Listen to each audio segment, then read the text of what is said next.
You ever feel like you're building a life based on someone else's rules? Like you're following a blueprint you didn't even draw? Well, today, we're going to dive into a short but incredibly powerful poem by the Bengali mystic Hasan Raja. It comes from this amazing tradition of spiritual poetry that just cuts right through all the noise. And trust me, it's a piece that's going to make you rethink what you're really building with your time here on Earth. So the poem kicks off with a voice we all know way too well, that nagging judgment from the outside world, telling us what we have just isn't good enough. It's that constant grinding pressure, right? Build something bigger, make it look better, be more impressive, all just to keep up. But here's the thing. The poet's reaction is just quiet indifference. He hears all the criticism, but it's like it just rolls right off him. And that's the central mystery we're going to solve. What does this guy know that everyone else doesn't? Let's dig in and uncover his secret. Okay, so this first section is all about that fundamental clash. On one side, you've got the world screaming for proof of your success. You know, the nice house, the respectable job, all that stuff. And on the other side, you've got the poet, who's operating from a totally different place, a place of inner truth that values something else entirely. This right here breaks down the two worldviews perfectly. Society has its checklist, and it's all about what other people can see. But the poet's questions, wow, they just slice right through all of that.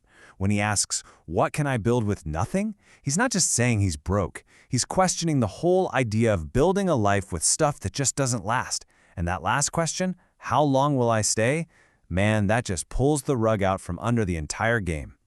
And this is where his logic just clicks into place. See, this isn't about him being lazy or making excuses. No, it's a profound shift in how he sees the world. Why would you pour your entire life and energy into a temporary building when you have no idea how long you even get to be in it? He's looking way past the blueprints to the much, much bigger picture. And now, the poem takes a really sharp turn. We move away from all that outside noise and we go into this quiet, intensely personal moment of realization. This is the pivot point of the entire story. It's such a simple act, right? Something we all do every single day, probably without even thinking about it. But for the poet, this one glance in the mirror is the catalyst. It's the exact moment where the abstract idea of time suddenly becomes shockingly real and personal. And this is what he sees. It's not some grand, mystical vision. It's the quiet, undeniable truth of a few strands of gray hair. It's this tiny little detail that transforms a philosophical thought into an urgent reality. Mortality is no longer some distant idea. It's staring right back at him from the mirror. And boom, that's the aha moment. Now we finally get it.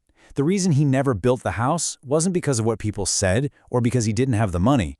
It was this intimate, face-to-face confrontation with his own mortality that just made the whole project of building a physical home feel meaningless. But here's the twist. You'd think this big realization would bring him peace, right? Well, it doesn't. In fact, it unlocks a much deeper, much more troubling emotion. By stepping away from the world's values, the poet is now left to face the great unknown all by himself. And that feeling is just sheer terror. These are the questions that start to haunt him. If this life is just a temporary stop, then what comes next? Where am I actually going? It's this raw, vulnerable cry into the void, a question that, let's be honest, people have been asking forever. His fear isn't just about dying, it's about the terrifying uncertainty of what comes after.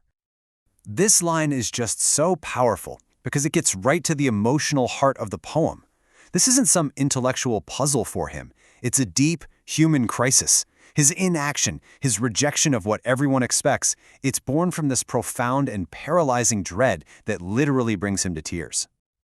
But just when we're sitting in that sorrow, the poem makes one last, beautiful turn toward enlightenment.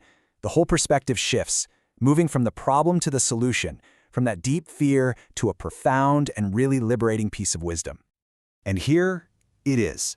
The poem finally reveals its central metaphor. We've been thinking about a house of wood and stone this whole time, but Hasan Raja realizes the true house, the only one he should have been building all along, was his inner life, the sanctuary of his own soul, the very experience of being alive. This is the magnificent and kind of heartbreaking conclusion. His great regret isn't that he failed to build a physical house. It's that he was so paralyzed by fear that he forgot to fill his inner life, his true home, with beauty and meaning and vibrancy. The message is so powerful.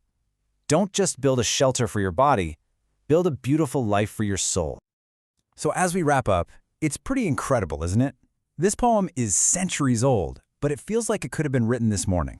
It's really a timeless guide for shifting our focus away from all the external stuff and onto the internal landscape of our own lives. The takeaways here are as simple as they are profound. Life is temporary. The stuff we chase is fleeting. The real project, the most important thing we will ever build, is our inner world. And the ultimate goal isn't to get more, but to fill that sacred space with meaning, with joy, and with vibrant color. And so, the poem leaves us with this one final piercing question. It turns all of this wisdom directly back on us. It asks us to look at our own lives, our own priorities, and to really consider, in the one true house you'll ever own, your inner self. How are you painting the rooms?